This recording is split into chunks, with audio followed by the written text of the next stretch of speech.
Baru aku kalah status merdeka. Kapan merdeka itu datang?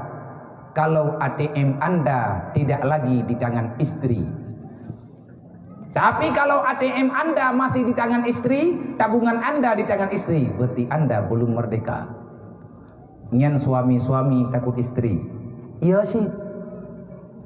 Iya nyo mateng-mateng. Yang na pegah ya na moden ya, iya kebayang.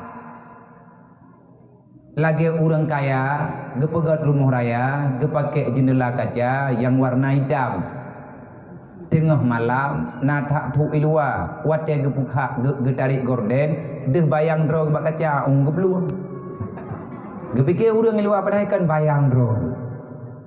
Nyoya sih, nyo lagi ya, lewat nyoya.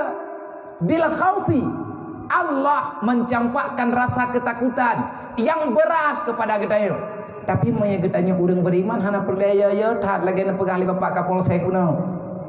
Pakat itanyo ya dekat Allah. Tapi ke ata yang guyu puya li Allah, buya de. Nyo kalinya teh hijrah budoi. Jadi be hijrah lagi hijrah hawanyo. Kiban hijrah hawanyo, hijrah. Ipikir lagi hijrah ganto rupiah. Dari do pipet ganto ngon rupiah haji. Kita sudah hijrah. Bak Jumatan, duduk kedai kopi. Hijrah sih, telfi kira. Dari baju kuntung, tuk baju jubah. Nyai kira kah hijrah? Woho. Yang ineng-ineng, tuk baju kubah baju ketat. Pakai baju gamis. Dari hana jilbab, pakai jilbab. Dari pakai make up, duduk pakai nikab. Kamu cadar.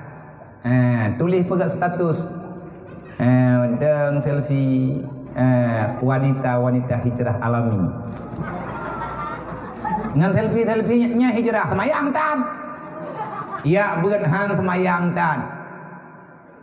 Nyankan hijrah nani. Peusit tamang dalam masalah baru. Kan menan hijrah. Hijrah meninggalkan kebiasaan buruk kepada kebiasaan yang betul. Tatuka menyahana ya beut. Menyadari ya beut, peluang dari daya, nyokan hijrah. Peusit salah langkah. Tengah tak beut, rencana tu bilang daya, nyo pegat masalah. Tengah mangat tak beut, rencana pakat menikah, nyenkan hijrah. Hilangnya masa depan yang terarah. الله وملائكته